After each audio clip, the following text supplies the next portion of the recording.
Umwami wacu Yesu Kristo ashimwe bavandimwe inshuti bene data mwese aho dusangiye urugendo rujya mu ijuru. Nongeye kubasuhuza kuri uyu munsi wo ku cyumweru mbifuriza amahoro n'umugisha uturuka ku mucunguzi wacu Yesu Kristo. Nongeye gushimira Uwiteka Imana impaye uyu mwanya kugira ngo tuganire. Uyu munsi rero nashyizwe ku mutima mu gitondo cy'uyu munsi suje ikomeye cyane. Tugiye kureba uburyo systeme ya Satani iri ndetse igiye kugabura kurusha systeme y'Imana.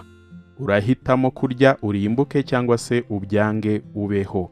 Ndaza kubisesengura neza kuko iyi title ishobora gushyira benshi mu rujijo, ariko nuko nayobowe kuyandika muhumure ndaza kubisobanura neza. Muri make rero turaza kureba ubundi systeme y'Imana ni iyihe, hanyuma nze no kuvuga kuri systeme ya Satani kugira ngo abantu mumenye kubitandukanya neza. Biraza no kudufasha kumenya ubundi turi mu yihe systeme, iy'Imana cyangwa iya Satani. Hanyuma ikindi nuko ndi buvuge kuri systeme ya Satani uburyo igabura ndetse n'ukuntu igiye kugabura noneho cyane. Kugabura mvuga ntabwo ari ibyo kurya, ahubwo no guha abantu ibyo bumva bashaka byose hano ku isi. Hanyuma kandi turareba systeme y'Imana kuki yo itazagabura cyane nka systeme ya Satani. Muri make nibyo ngibyo umwuka w'Imana yashyize ku mutima wanjye, nibyo tugiye kuganiraho mu kanya mu magambo arambuye. Amazina yanjye n'Umuhoza Clement, nguhaye ikaze ku Mwubatsi TV. Umwubatsi TV, ubwiriza abantu ijambo ry'Imana ugira umwete, mu gihe kigukwiriye no mu kitagukwiriye, uhanotesha ubuguru ufite ukwihangana kose no kwigisha. Umwubatsi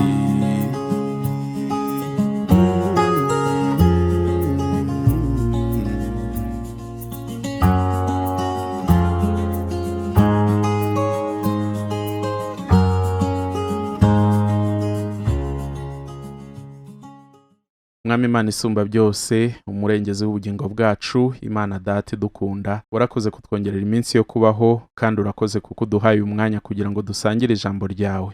Ibyo ngiye kuvuga bindusha ubukuru, bindusha ubwenge, bindusha ubushobozi. Ndakwinginze ngo ubanze weze ubugingo bwanjye Data, kugira ngo amagambo yose ngiye kuvuga ataza kuba arimo amarangamutima yanjye, ahubwo nyoborwe n'Umwuka Wera, wowe uzi icyo imitima yacu ikeneye. Nyagasani aba ari cyo ushyira mu mutima wanjye, aba ari nabyo ururimi rwanjye ruvuga kugira ngo abumva bafashwe. Ndabizi ko hari uwo wagendereye kubwira, ngaho mukore ku mutima, umukore ku maso no ku matwi, maze abashe gusobanukirwa iby'igiharimo, bituma ashobora kukumvira no kukubaha, maze yitandukanye n'ikibi na systeme yacyo, kuko ari byo dushakaho muri Kristo Yesu. Urakoze kuko uri Umwami udukunda, reka byose bibereho kukubahisha. Ni mu izina rya Yesu Kristo nsenze nizeye, amen. Bahamagawe bose atoranyijwe mu bake. Yesu Umwami wacu yatweruriye iby'uru rugendo rujya mu ijuru,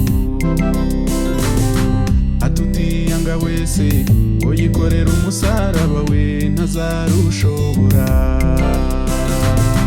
None abatubwira ko tugomba kuryoherwa n'iyi si bo babikura he?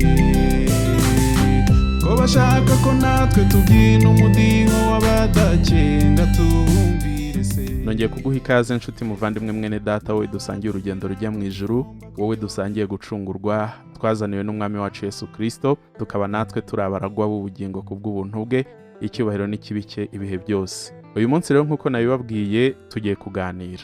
Hari amagambo Uwiteka yashyize ku mutima wanjye mu gitondo cy'uyu munsi, rwose ngikanguka numva bimbayemo bigari, bimbayemo binini cyane, nuko mpatwa kubivuga kugira ngo nawe ubyumve ubimenye. Tugiye kuvuga kuri systeme ebyiri. Systeme ebyiri ziyoboye iyi si, kubera ko iyi si irimo icyiza n'ikibi.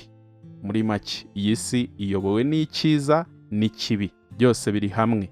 Ni ukuvuga ngo urukungu n'amasaka byose biri mu murima umwe.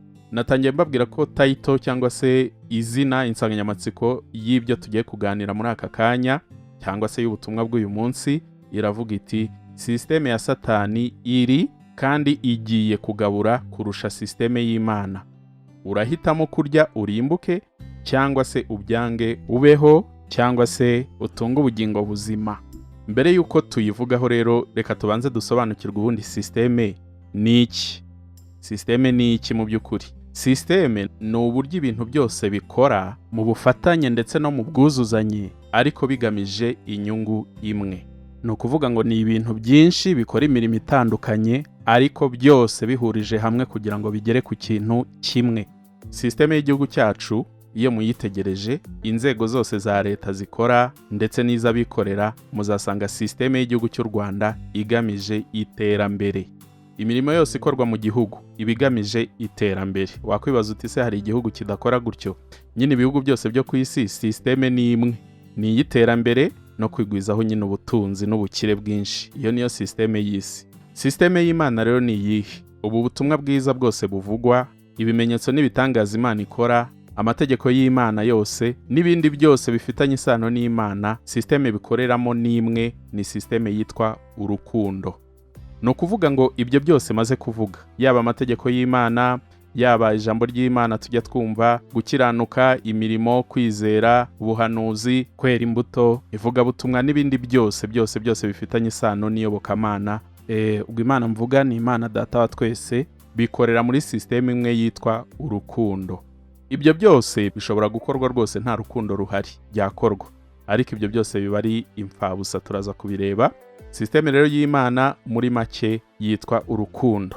Iyi sisiteme y'Imana rero itandukaniye hehe na sisiteme ya Satani? Sisiteme ya Satani ni urwango, birumvikana. Absence y'urukundo ni urwango. Ni ukuvuga ngo aho urukundo rutari haba hari urwango. Murabizi yuko Satani nta rukundo agira, ahubwo ni umwanzi.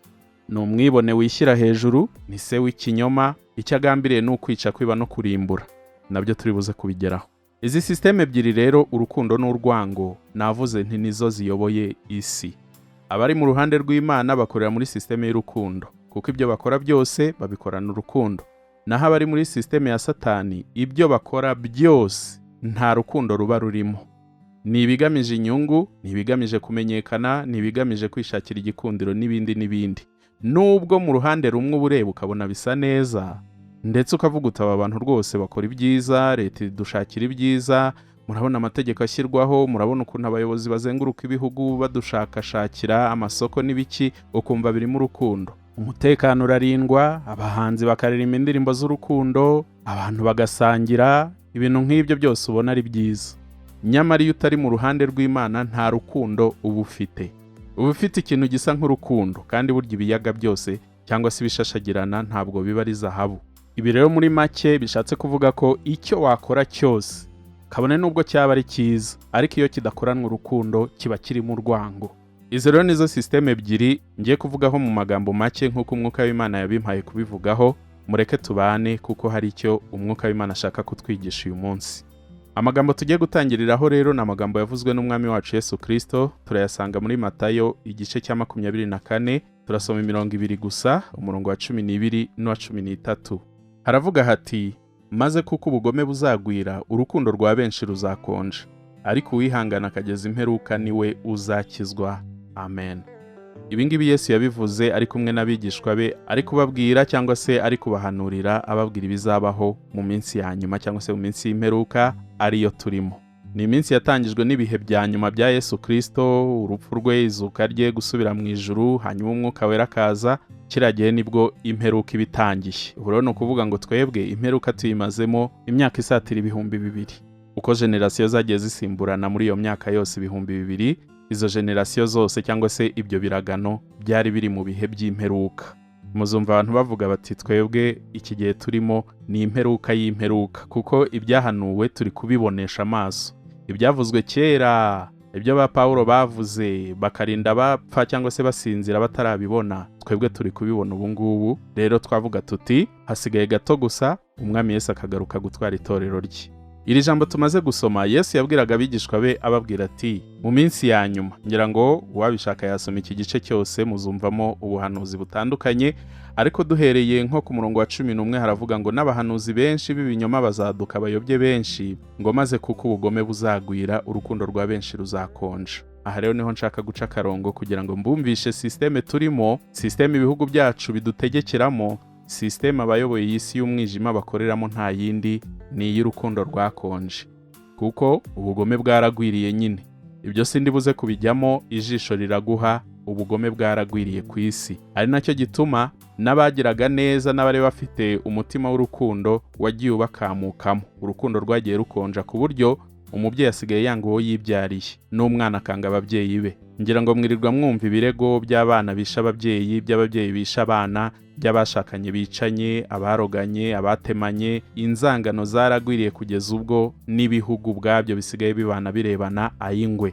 Ngira ngo nanatanga urugero, hari ibihugu by'ibivandimwe hano muri East Africa, ahangaha mu karere duherereyemo harimo n'igihugu cyacu. Ibihugu by'ibivandimwe ntimubizi se? U Rwanda n'u Burundi. Ariko nimurebe uburyo inzego za leta z'ibyo bihugu zirebana. Ubundi mumbwire, buriya muzi ko u Rwanda n'u Burundi cyari igihugu kimwe? Hari abavuga bati cyitwaga Urundi Rwanda, abandi bati ni Rwanda Urundi, ariko turi abavandimwe, n'ururimi ni rumwe, n'imico ni imwe, muzabibona, ingoma, imibyinire, imivugire, byose turabihuje. Ariko ugasanga inzego z'ubutegetsi zirarebana y'ingwe, kandi burya inzego z'ubutegetsi nyine nizo ziba ziyoboye igihugu, ari nacyo gituma umwere uturutse bukuru nyine bucya wakwiriye hose. Niba ubuyobozi bw'igihugu buvuga ikindi nabi, no kuvuga n'abaturage bo hasi bizarangira bari kugendera nyine mu byo ubutegetsi bwabo bategeka. Ariko abakora ibyo nyine ntabemeye kuyoborwa na systeme ya Satani. N'urugero nari mbahaye, urwango rwaragwiriye kubera ko ariyo systeme Satani akoreramo. Ntabwo Satani ajya akorera mu rukundo ngo bikunde, ntabwo byashoboka. Yakwica te, yakwiba te, yarimbura te se? Ntabwo ibikorewe mu rukundo biri mu nyungu ya Satani, oya, ahubwo biri mu nyungu y'Imana. Niyo mpamvu Satani aprofita aho urukundo rw'Imana rwavuye, maze akabasha kuhakorera imirimo ye. Systeme y'Imana rero reka bariyo duheraho. Nababwiye yuko systeme y'Imana ari urukundo. Urukundo ni iki rero? Reka dusome mu rwandiko rwa mbere rw'Abakorinto igice cya 13, turasoma duhereye ku murongo wa 4 tugere ku wa 9. Dusobanukirwe urwo rukundo ubundi rw'Imana, ari nayo systeme Imana ikoreramo, kandi Imana ubwayo nyine ni urukundo. Ibyakorwa byose byabaho byose hatari urukundo, icyo gihe nyine nta Mana ibihari. Urukundo ubundi ni iki? Haravuga hati, urukundo rurihangana rukagira neza, urukundo ntirugira ishyari, urukundo ntirwirarira, ntirwihimbaza, ntirukora ibiteye isoni, ntirushaka ibyarwo, ntiruhutiraho, ntirutekereza ikibi ku bantu, ntirwishimira gukiranirwa kw'abandi, ahubwo rwishimira ukuri. Rubabarira byose, rwizera byose, rwiringira byose, rwihanganira byose. Urukundo ntabwo ruzashira.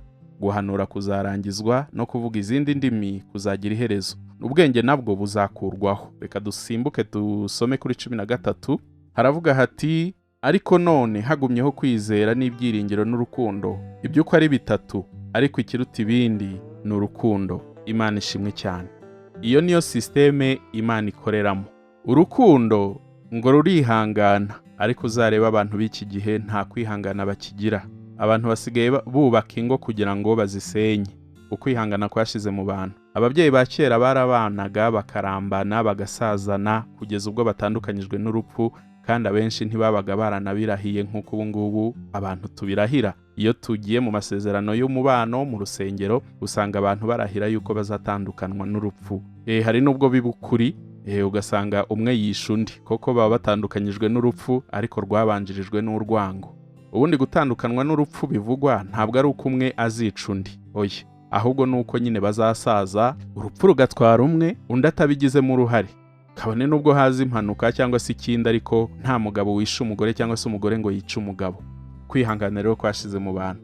Urukundo kandi ngo rugira neza. Kugira neza biri kugenda birangira, hagasigaraho igisa no kugira neza, nyamara ari ukwishakira igikundiro mu bantu, kugira ngo abantu bambone, kugira ngo ngire ijambo, reka nkoraga gasinye, abantu bazabona ko mfite umutima mwiza. Hasigaye hari ikintu gisa nko kugira neza, ariko ari ukwishakira igikundiro mu bantu. Urukundo ntirugira ishyari. Ishyari ryabaye ryinshi cyane. Ibyo byose ntanabivamo. Abantu birirwa bicana hirya no hino, ndetse byavuye no kuri level y'umuntu ku wundi, byageze no ku bihugu, n'ibihugu bigirirana amashyari cyangwa se amahari. Urukundo ntirwirarira. Ni ukwivuga ibigwi no kuvuga ibyo wenda utanashoboye, ushaka kwemeza abantu ko hari icyo uri cyo cyangwa se hari icyo uzi kubarenza. Ni ukwirarira. Kwihonda mu gatuza werekana yuko hari icyo uri cyo, ndetse nta wagukanga, nta wagutinyuka. Ubwira abantu ko uzi ubwenge, ndetse nta muntu uhwanye nawe. Ibyo byose ni nko kujya mu mwanya w'Imana. Mwibuke yuko na Satani yazize ikintu nk'icyo. Yashatse kwirarira, ashaka kwigereranya n'Imana. Urukundo ntirwihimbaza. Ibyo bisa nk'ibyo maze kuvuga. Ntirukora ibiteye isoni. mwitegereze ibiteye isoni byirirwa bikorwa, ntirushaka ibyarwo. Ni ukuvuga ngo ni ukwishakira inyungu zawe, ukikuriramo ibyawe, abandi bo ibyabo ntibikureba, upfa kuba wiboneye ibyawe. Urumva urukundo rwarakonje. Imfashanyo ziraza, buri muntu wese akagenda yikuriramo utwe, wa mukene wo hasi bakamugezaho incenga. Niyo mpamvu isi yuzuye abakene, niyo mpamvu isi yuzuye abatindinya kujya. Ntabwo ari uko ibiri mu isi bitahaza abayiriho, ahubwo nuko abantu bose bakurura bishyira, buri wese yikuriramo ibye. Ahatari urukundo rero buri muntu wese yishakira ibye, akikururira yishyira. Ni nayo systeme ibihugu byinshi by'ibikire bikoreramo, systeme capitaliste. Ni ukwirwanaho, nta kuvuga ngo ngenda reba inyungu zawe, ni ukwirwanaho, ni ukwishakishiriza ibyanjye, kabone nubwo ibyanjye nabishakira mu byawe. Akaruta kandi nyine kakakamira. Nuko bimeze. Ntirutekereze ikibi ku bantu. Urumva gutekereza ikibi ku bantu ni ukugambirira kugirira abantu nabi, ukicara ugacura imigambi mibi ku bantu, ugatekereza kuzagira nabi. Ni ukugambirira kugirira nabi abantu. Ntirwishimira gukiranirwa kw'abandi. Muzasanga abakristo b'iyi minsi n'abavugabutumwa basa nkaho bishimiye ibyaha bikorwa n'abandi. Wakumva ngo umupasiteri yaguye, ukihutira kubizana kuri social media kugira ngo umugire akabarore. Aho nta rukundo ruba rurimo, ntarwo. Kuko mu kugwa kwe ntiwigeze nibura ugira uruhare mu kumurinda kugwa, ntiwigeze umuhanura. Ubundi mu Kinyarwanda baravuga ngo aho umugabo aguye undi arenzaho utwatsi. Ntabwo ari uko bisobanuye ko tugomba gushyigikira abakora ibibi, ariko mu rukundo rw'Imana ntabwo habamo gutabana mu nama. Icyakora bishobora kubaho kugira ngo bibere abandi isomo, ariko ibyo biba kubinangiye, kubanze kumva, kubirengagiza ukuri bakuzi cyangwa se bakagendera mu bibi kandi barabwirijwe. Hari nabo Yesu ubwe yigeze ataba mu nama, abafarisayo bari bazi byose, basomye ibyanditswe, bari barabwiwe byose, ariko bakabyica babizi. Urukundo nyakuri rero rutunganyijwe neza ubundi ntabwo rwishimira gukiranirwa kw'abandi. Muribuka Yesu Kristo bamuzanira umugore wasambanye ukuntu yabigenje. Ntabwo yababwiye ati ni mu mutera amabuye n'ubundi yisha amategeko ya Mose, kandi rwose nicyo cyari guhita gikurikiraho. Ariko Yesu ngo yandikishije urutoki hasi, maze abari aho bose basomye ibyo ari kwandika, imitima irabarega, bajugunya amabuye hasi, buri wese acukwe, basiga wa mugore aho ngaho arokoka atyo. Maze Yesu ngo aramubaza ati, ese hari uwaguciriyeho iteka? Umugore atoya. Hanyuma aramubwira ati, ngaho genda, ntuzongere gukora icyaha. Urumva, urukundo ntabwo rwishimira gukiranirwa kw'abandi, ahubwo urukundo nyakuri rubabazwa n'abarimbuka. Ngira ngo umuhanuzi Yeremiya niba ari Yesaya ntabwo nibuka, yaravuze ati, icyampa mu maso yanjye hakaba isoko y'amarira, ngo nkaririra abarimbuka. Dukwiriye kubaririra, dukwiriye gufata ibihe byo kubasengera, ntabwo dukwiriye kubataba mu nama no kwerekana ibibi byabo ngo duse nkaho tubyishimiye tubacireho iteka. Oya, ntabwo ari uko urukundo rw'Imana rukora. Rero ngo urukundo rw'Imana rwishimira ukuri, nyamara systeme z'iyi si zikorera mu kinyoma. Ni ikinyoma, ndetse hari n'abajya bavuga bati la politique c'est l'art de mentir. Ni ukuvuga ngo politike ni ubugeni cyangwa se ni ubuhanga bwo kubeshya, gukina politike. Muri politike diplomasi ngo ntabwo hatsinda ukuri, ahubwo hatsinda amacenga n'ubutiriganya no kubeshya. Ikinyoma mbese nicyo gitsinda. Ngira ngo no mu nkiko z'ubu ngubu murabizi yuko ari ikinyoma ahanini gikora, kuko ngo hakora ibimenyetso, kandi ibintu byose ntabwo ari uko biba bifite ibimenyetso bifatika. Abantu benshi baratsindwa mu rubanza kandi barengana, bitewe n'iki? Nta kuri gukora, ahubwo hakora iki? Ibimenyetso. Kandi umuntu ashobora guhimba ikimenyetso. Yego, urwo rero ni urukundo rw'Imana. Iyo niyo systeme twebwe abizera Yesu Kristo dukwiriye gukoreramo iminsi yose, amasaha yose, iminota yose tugomba gukorera muri iyi systeme y'Imana. Iyo ni urukundo. Naho kwitwa yuko uri muri systeme y'Imana ariko ntukoreshe urukundo mu byo ukora byose no mu byo uvuga byose, nuko ugaragara kose, nukuri byose biba ari impfabusa, uba uri muri systeme ya Satani gusa. Ahubwo icyo ukora ari ukwiyoberanya no kwishushanya kugira ngo abantu bakeke kuri mwiza, nyamara uri mubi mu mutima, naho bitaba bigaragara inyuma. Ijambo ry'Imana mu rwandiko rwa mbere rw'Abakorinto igice cya 13 duhereye ku murongo wa 1 kugera ku murongo wa 3 harabivuga neza hati, nubwo navuga indimi z'abantu n'iz'abamarayika ariko singira urukundo, mba mpindutse nk'umuringa uvuga cyangwa se icyuma kirenga.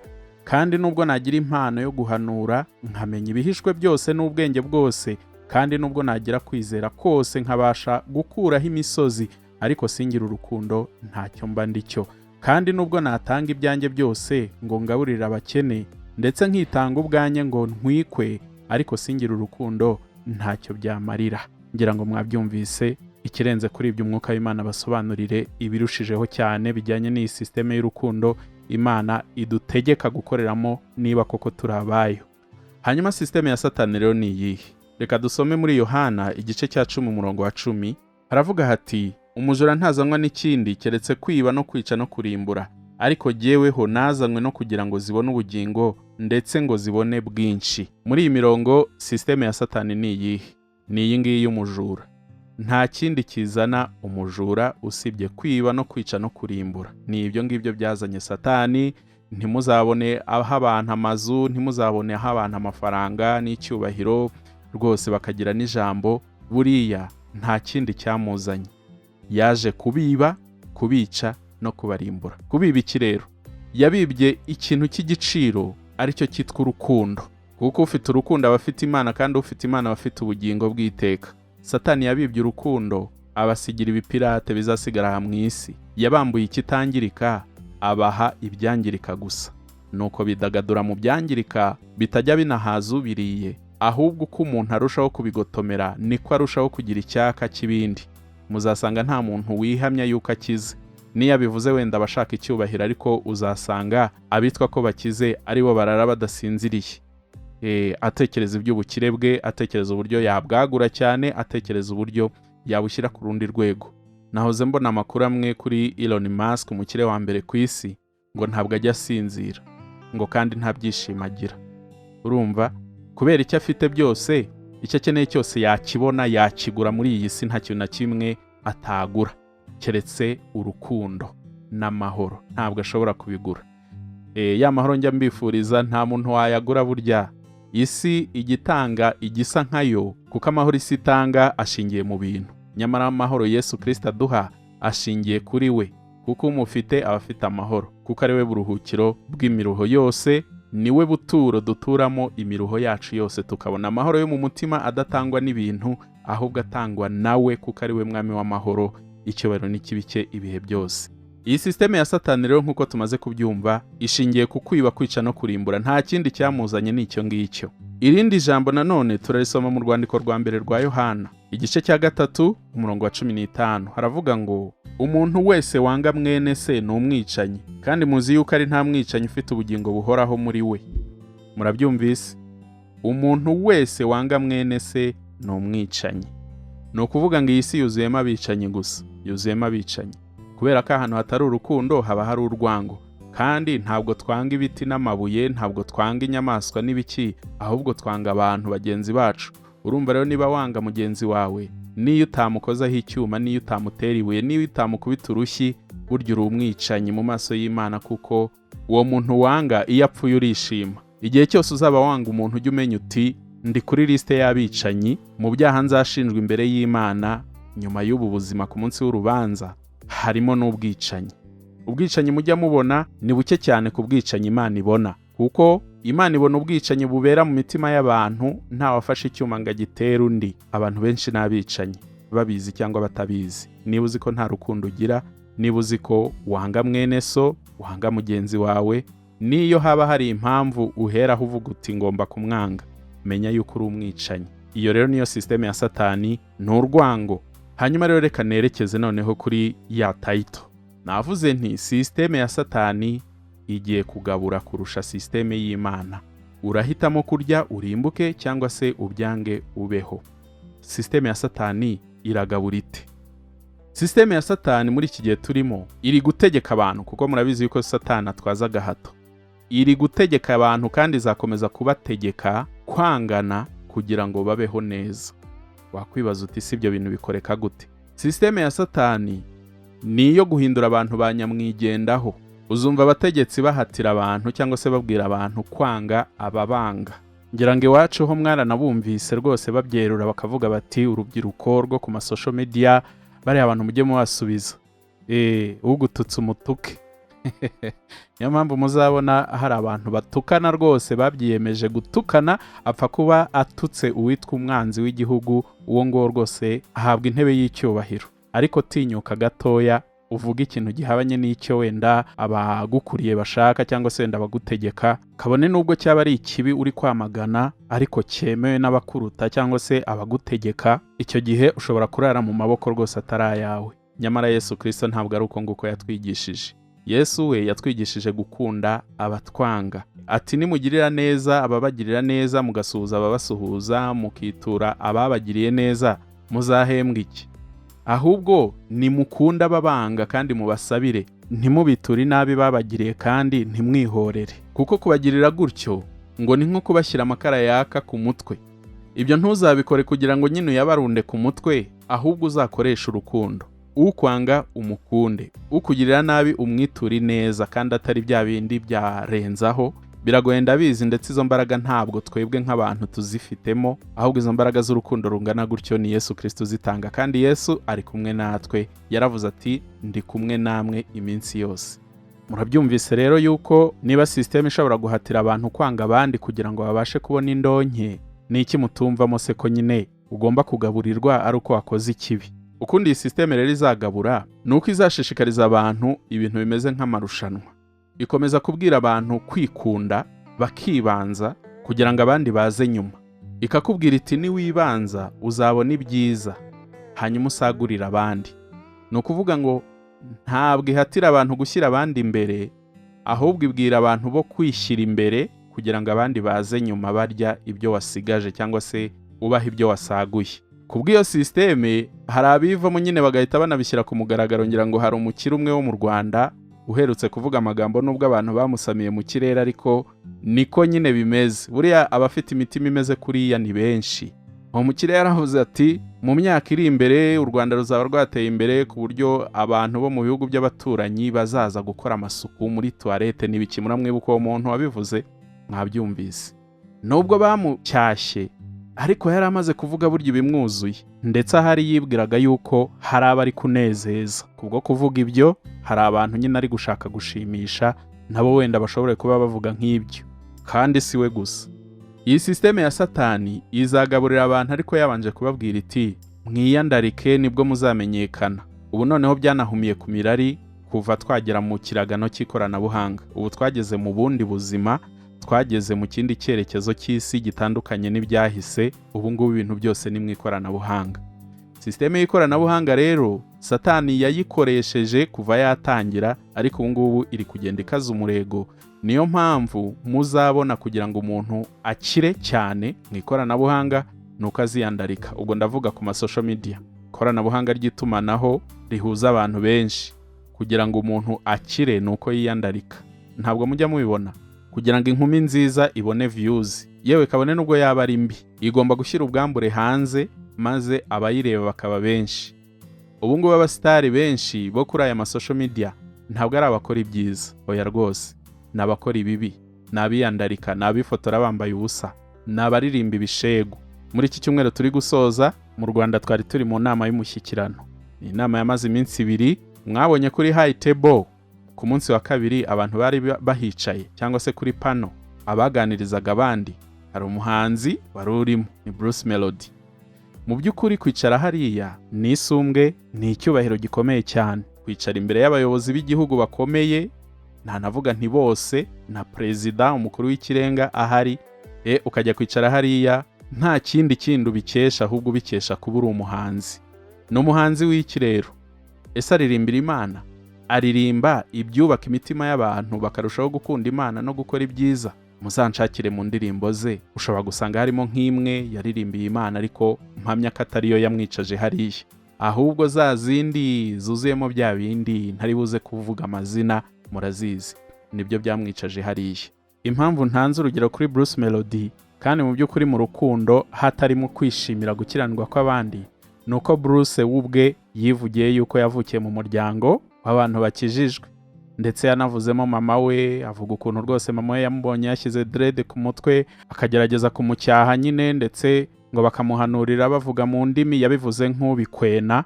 Sibyo? Bishatse kuvuga ko Bruce hari icyo azi ku butumwa bwiza, ndetse n'ibyo akora abyica bizi. Niyo mpamvu rero mutanzeho urugero.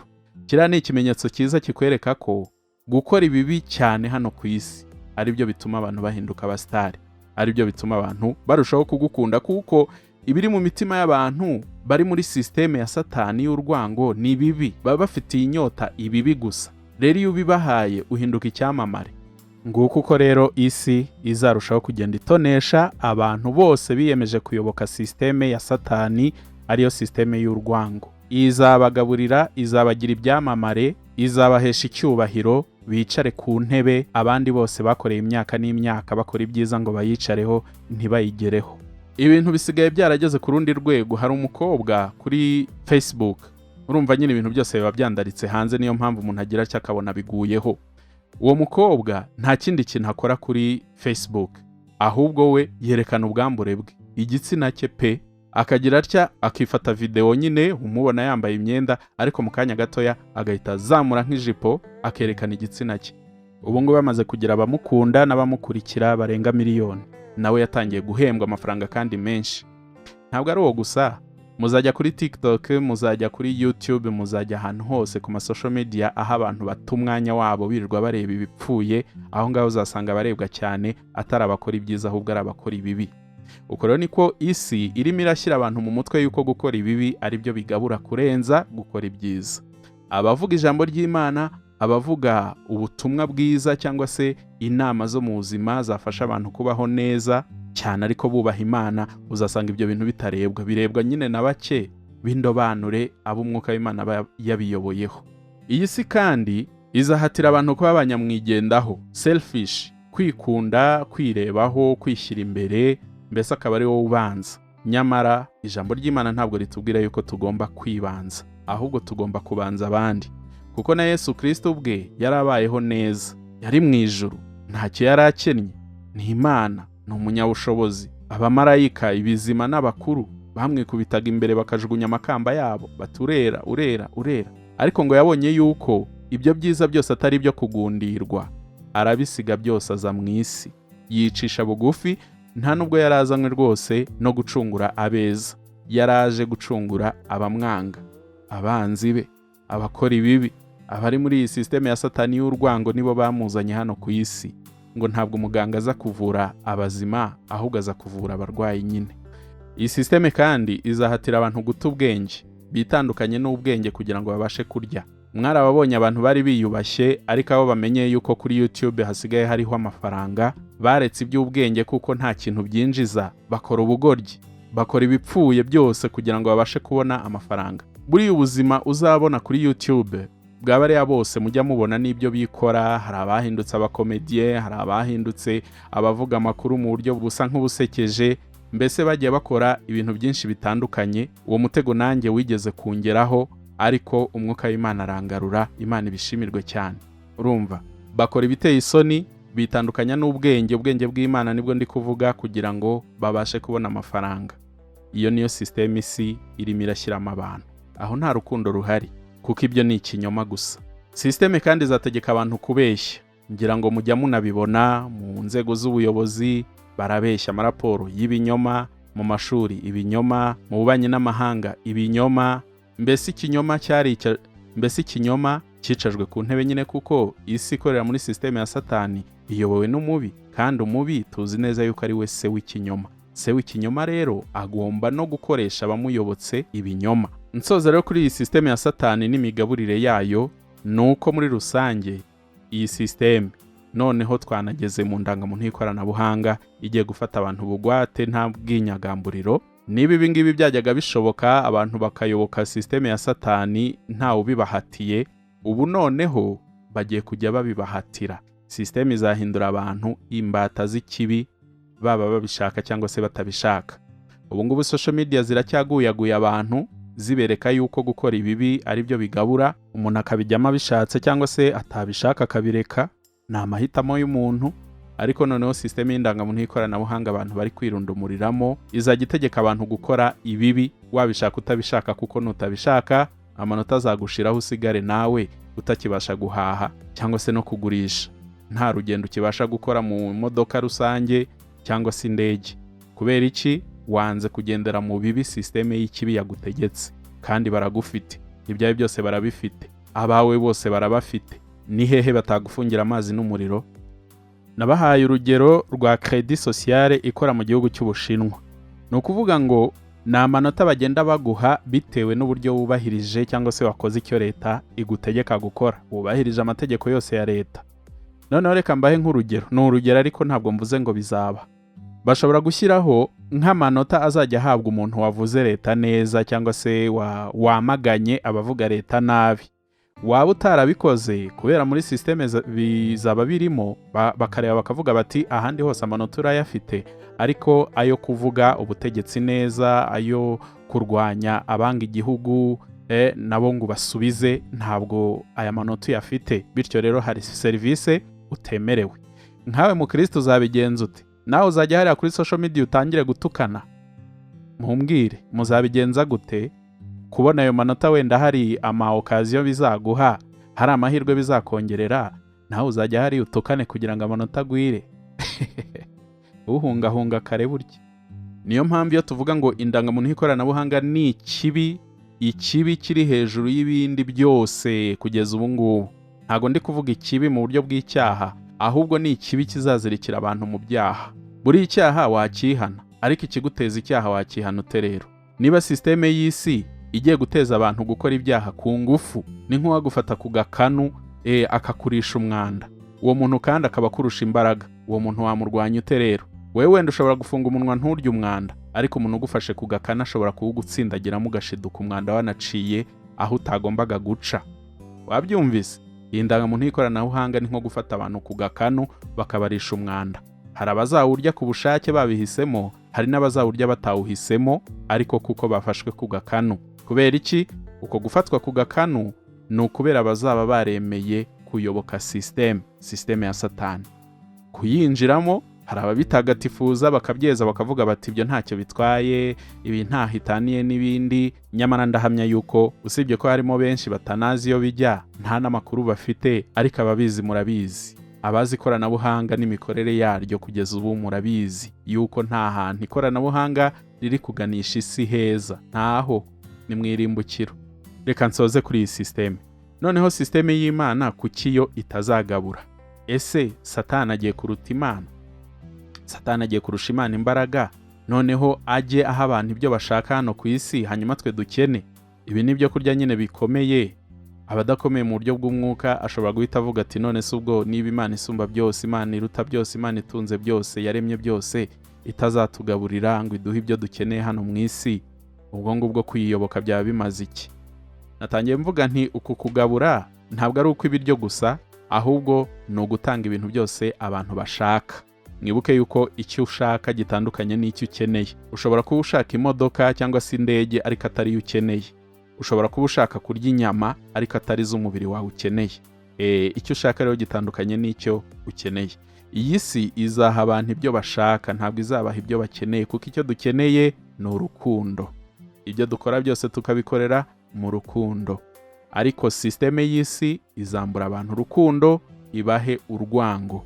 Noneho nimara kubahata urwango bose imitima yabo yabaye akahebwe, ibahe noneho ibyo bashaka. Kuko mu rwango harimo kwikunda, harimo kwishyira imbere, harimo kwirebaho, kubona ibibi ku bandi gusa, kwifuza no kurarikira, gukunda ubuzima bworoshye no kwidagadura, gutembera, kubaka no kugwiza itunga, kwishimira umubabaro w'abandi, kuba abanyamwigendaho, ibintu nk'ibyo ngibyo. Isi izaguha ibyo ushaka, ntabwo izaguha ibyo ukeneye. Systeme y'Imana yo rero bimeze biti? Reka dusome mu rwandiko rwa 2 rwa Timoteyo igice cya 3 umurongo wa 12. Haravuga hati, icyakora n'ubundi abashaka kujya bubaha Imana bose bari muri Kristo Yesu bazarenganwa. Nidushaka reka dukomeze hasi kugera ku murongo wa 14. Haravuga hati, kandi abantu babi n'abiyita uko batari bazarushaho kuba babi, bayobya bakayobywa. Ariko wehoho ugume mu byo wize ukabyizezwa, kuko uzi uwakwigishije. Amen. Mwabyumvise? Ushaka kubaha Imana ari muri Kristo Yesu, uwo nguwo nta kindi kimwandikiwe nuko azarenganwa. Akarengane kaba mu buryo bwinshi butandukanye, harimo no gukorwa ku munwa. Gukorwa ku munwa mvuga ni ukwamburwa uburenganzira bwo kurya, ni ukwamburwa uburenganzira bwo guhaha cyangwa se kugurisha ngo ubone uko nawe uhaha. Mwabyumvise? Niba ushaka kugendera muri systeme y'urukundo, urukundo ni rwo Mana. Iyo ufite urukundo ibindi byose wakora biba ari byiza. kandi iyi si ntabwo ishaka abantu bameze gutyo. Ntabwo isi ishaka abantu bayobowe n'urukundo, ishaka abantu bayobowe n'urwango, kuko ariyo sisiteme isi yose iri gukoreramo. Ndavuga iyi si y'umwijima. Urumva rero abashaka kubaha Imana bagendera muri Kristo Yesu bazarenganwa. Niyo mpamvu navuze yuko sisiteme ya Satani iri ndetse igiye kugabura kurusha sisiteme y'Imana. Ikindi cya kabiri, reka dusome mu rwandiko rw'Abaheburayo, ari naho tugiye gusoreza, ni igice cya 11, turasoma umurongo wa 37 n'uwa 38. Haravuga hati: bicishwaga amabuye bagakerezwa inkero, bakageragezwa bakicishwa inkota, bakazerera bambaye impu z'intama n'iz'ihene, banyazwe byose, bakababazwa, bakagirirwa nabi. Yemwe n'isi ntiyari ikwiriye ko bayibamo, bazereraga mu mashyamba no mu bihanamanga no mu mavumo no mu masenga. Imana itugirire neza. Uyu murongo nkunze kuwukoresha cyane ngaragaza uko byagendekeye abo mu itorero rya mbere. Ibi ngibi nibyo byababayeho, kandi byari bitarakomera nk'uko ubu ngubu bikomeye. Icyo gihe hari ku bwami bw'Abaroma, umuntu wese wagaragazaga yuko yizera Yesu Kristo kandi akagendera mu nyigisho ze, yubaha Imana, akiranuka, agendera mu rukundo, uwo nguwo baramwangaga. Niyo mpamvu babambuye ibyabo, nta kintu bari basigaranye. Uko kuntu bazereraga bambaye impu z'ihene n'iz'intama, nuko nta myambaro bari basigaranye. Bari basigaye nyine bafata ku matungo makeya bari bafite, ukaribaga, nta buryo wabona bwo kujya kugura ikanzu yo kwambara, ugafata uruhu nyine ukarwambara. Urumva ukuntu bari babayeho? Ngo bazereraga mu bihanamanga no mu mashyamba, bambuwe ibyabo, nta kintu bari basigaranye. None se umuntu ubayeho gutyo, urumva hari icyo nyine bafite? None se ugira ngo mu maso y'Imana ntibagwije imitungo, ariko mu maso y'isi bakagaragara nk'aho nta kintu bafite? Ngo dusa nk'aho twenda gupfa ariko dutungishije benshi. Ngana ku musozo, reka nsoreze kuri iki kintu. Umuntu ushaka kubaha Imana agendera mu rukundo, kuko urukundo nirwo sisiteme Imana ikoreramo n'abayo bagomba gukoreramo. Menya neza yuko ugiye guhabanya n'iby'isi ishaka, ugiye guhabanya na sisiteme y'isi, cyangwa se ugiye kunyuranya nayo, ugiye gukora ibitajyanye n'ibyo sisiteme y'isi ishaka. Rero ni ukuvuga ngo nubona wamburwa ibyawe, nubona hari serivisi nyinshi utakibasha kugeraho, nubona ndetse n'inzu yawe wenda bayigusohoyemo niba uyifite, nubona utakibasha kujya kuri station kunywesha essence, yewe nubona abana bawe batakibashije kujya kwiga kuko condition bari gushyirwaho ni gutegeka gukora ibibi, ukabyanga, ukabona abana bawe baratashye, ntuzajye hariya ngo utuke Imana, ntuzajye hariya ngo yange, kuko abantu benshi ikintu kizatuma urukundo rwabo rukonja nuko ubugome buzagwira. Ubugome buzagwira ku isi, abantu urukundo rukonje. Ikindi kandi, hari abizera benshi bazihangana babe muri ibyo bihe bibagoye, ariko bananirwe, kubera ko kubaho muri izo condition abazabishobora n'abazaba bafite urukundo rw'Imana rutunganyijwe by'ukuri, kandi bafite ukwizera kurusha izahabu kuba kwiza. Abo ngabo nibo bazihanganira umubabaro bazanyuzwamo, kuko bazaba bafite urukundo, ukwizera, ndetse bayoborwa n'Umwuka Wera. Kandi ngo hahirwa uwihangana akageza ku mperuka, uwo nguwo niwe uzakizwa. Kugeza ku mperuka ntabwo ari ukugeza igihe Yesu Kristo azagarukira. Nibyo koko hari abo Yesu Kristo azasanga bakiriho, ariko imperuka ivugwa ni urupfu. Ni ukwihangana ukageza ku rupfu. Abo ngabo nibo ijambo ry'Imana ryavuze mu Byahishuwe igice cya 14, rivuga ngo guhera ubu hahirwa abapfa bapfiriye mu Mwami. No gupfa dupfiriye mu Mwami, nta yandi mahitamo. Urahitamo hagati yo kurya ukarimbuka, cyangwa se kwanga ibyo kurya sisiteme ziri gutanga, ukibonera ubugingo bw'iteka, kuko n'ubundi iyi si ntabwo tuzayibamo nk'imisozi. Amaherezo tuzapfa, tuzasinzira. Ntabwo uzi imyaka uzamara, gusa menya neza yuko muri iyo myaka y'umubabaro Imana izagutabara, kuko yarangije kubitubwira mu ijambo ryayo ivuga iti: amakuba n'ibyago ku mukiranutsi ni byinshi, ariko Uwiteka amukiza muri byose. Humura rero, ntuterwe ubwoba nuko isi itazakugaburira ibyo ushaka. Humura, ufite Imana afite byose. Ntimwibuka ko se ijambo ry'Imana ritubwira ngo mubanze mushake ubwami bw'Imana no gukiranuka kwayo, ibindi byose muzabyongererwa. Njyewe ubu ngubu nafashe umwanzuro, kuko nasanze kwiruka ku by'isi cyane nk'uko abandi bari kubyirukaho bizankoresha amakosa. Bizatuma nyine nanjye ngenda nk'uko bo bagenda, bizatuma nanjye nkora amahano nk'uko benshi bayakora kugira ngo babashe kubona izo nyungu mbi. Bizatuma nanjye nsa nkabo, kandi nyamara ijambo ry'Imana ritubuza kwishushanya n'ab'iki gihe. ntabwo duhwanye, ntabwo tugomba gukomeza gusa nkabo kugira ngo dukunde turye. Oya, ahubwo nasanze mu ijambo ry'Imana byose twarabibwiwe. Ni ukubanza gushaka ubwami bw'Imana, ni ugukora icyo Imana ishaka, ni ukumvira Imana muri byose, ni ukugendera mu ijambo ry'Imana kandi dukorera muri sisiteme y'urukundo, kuko ibyo wakora byose, niyo wahanura, niyo wavuga mu ndimi, niyo wakora bya bindi byose, ndetse nawe ubwawe ukitangwa ngo utwikwe cyangwa se bakakwica ngo wakoze ibikorwa byiza by'indashyikirwa, ariko ibyo byose bidakorewe mu rukundo biba bibaye iki? Impfabusa, birutwa no kutabikora. Rero mureke dushaka Imana, mureke tugendere mu ijambo ryayo, mureke ibyo dukora byose tubikorane urukundo, nibwo ibindi byose tuzabyongererwa. Yewe ariko ntabwo ngarukiraho kubyongererwa gusa, kuko hari abantu bayobejwe cyane bakibwira bati, cyangwa se bakabwirwa bati, nimuyoboka Imana, Imana izabaha biriya byose mwaburiye mu isi. Icyo ni ikinyoma. Ntabwo umuntu wese uyobotse Imana akira. Sinzi umuntu wababeshye. Ijambo ry'Imana koko rirabivuga, umugisha Imana itanga ntiyongeraho umubabaro, rwose nzabagira imitwe sinzabagira imirizo. Ariko se Yesu Kristo yapfuye afite imodoka zingahe? Yazukanye zingahe se? Hanyuma se abigishwa be ko bakurikiye Kristo bakavuga ubutumwa impande n'impande, kugera n'ubwo muri Afurika buhagera, bapfanye amata angahe, bubatse amazu angahe, basize abagore babo hehe? Oya, ubwami bw'Imana ntabwo ari ubw'ibifatika, ntabwo ubugingo bushingiye ku butunzi bw'umuntu hano ku isi, ahubwo ubutunzi bwacu buri ahatagerwa n'ingese n'inyenzi, cyangwa se aho abajura badashobora gucukura ngo babwibe. Ubutunzi bwacu ni ubugingo bw'iteka n'imigisha yose tuzahabwa nitugerayo, ndavuga mu ijuru. Iryo jambo ngo ibindi byose muzabyongererwa, ngiye maze kubona ko atari umugisha w'ibifatika gusa. Yego n'Imana irawutanga, ariko nasanze burya Imana yaravugaga kunyurwa. Iyo umuntu amaze gushaka ubwami bw'Imana no gukiranuka kwayo, ahita ahabwa kunyurwa, ku buryo ubona iby'isi ukabona ntabwo bikigushishikaje, uba uri umukire. Rero umuntu ufite kunyurwa ni nk'aba afite byose, kuko ntararikira, ntiyifuza iby'abandi, ntagira urwango ngo rumutere guhemuka kugira ngo atunge ibi n'ibi n'ibi n'ibi. Reka da, aba afite umutima wuzuyemo kunyurwa, kandi umuntu unyuzwe burya nibwo bukire, ntibazakubeshye.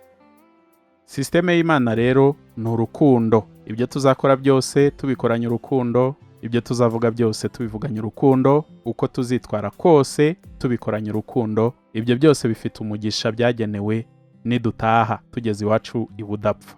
Hari abandi bakora ibyiza ariko badakorera muri iyo sisiteme y'urukundo. Iyo mirimo yabo ishobora kugira bigirira akamaro, ariko ku Mana ntaho yandikwa, kuko ikidakorewe mu rukundo cyose ni impfabusa. Dushaka Imana, gukiranuka kwayo, ibindi byose izabitugenera, izadutunga. Yatunze Abisirayeli imyaka 40 badahinga, nta kintu bakora, bari mu butayu. Sandari zabo ntizacitse, amakanzu yabo ntiyatobotse, babayeho, barahabyarira, baruzukuruza, imyaka 40 ni myinshi. Imana izadutunga, kandi nishaka ko dutaha nabwo tuzataha.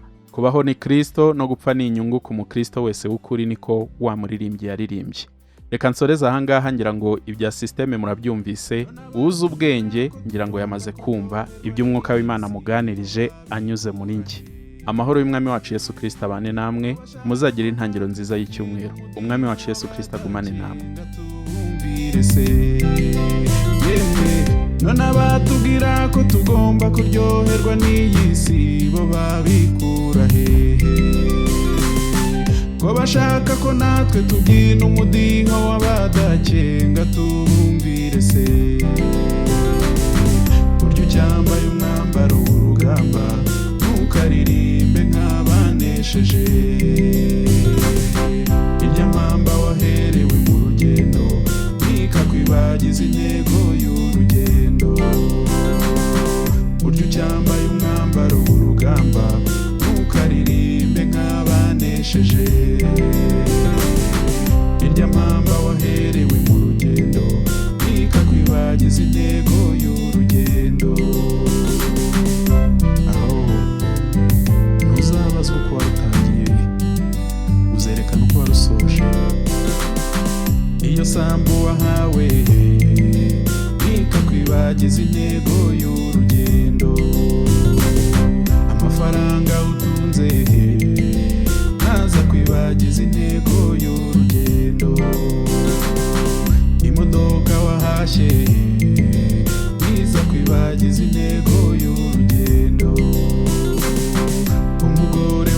wagushatse ntaza kwibagiza intego y'urugendo. Umugabo wagushatse ntakakwibagiza intego y'urugendo. N'abo bana mwabyaye ntibaza bibagiza intego y'urugendo.